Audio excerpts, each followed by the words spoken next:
ഇത് അഴീക്കൽ കടപ്പുറമാണ്.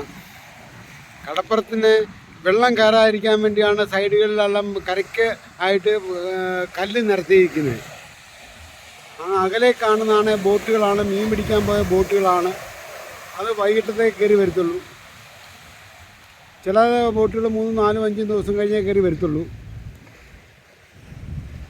ഇവിടുത്തെ തിരമുഖാന്തരമാണ് കരയ്ക്ക് വെള്ളം കയറാതിരിക്കാൻ വേണ്ടിയാണ് ഈ കല്ല് കൊണ്ട് നിരത്തിയിരിക്കുന്നത് കടലിൻ്റെ തീരത്ത്.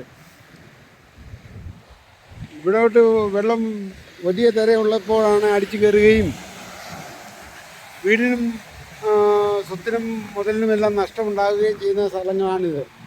ഇത് കരിമണലാണ്. ഇതാണ് നമ്മുടെ ടൈറ്റാനിയത്തിൻ്റെ പ്രോഡക്റ്റ് ഉണ്ടാക്കുന്ന സാധനം. ഇത് കരിമണലാണ്. ഈ മണ്ണിലാണ് ഉപയോഗിക്കുന്നത്, ഈ കറുത്ത മണ്ണ്. അപ്പം ഇത് കൊണ്ടുപോയി പ്രോഡക്റ്റ് ഉണ്ടാക്കുന്നതിനും ഉപയോഗിക്കുകയും ചെയ്യും.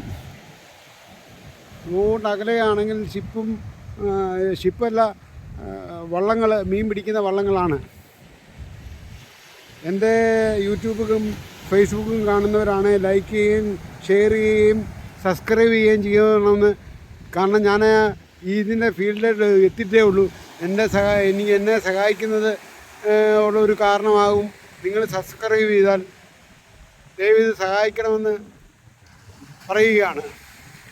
Okay, thank you. James Karoor, Pathanapuram.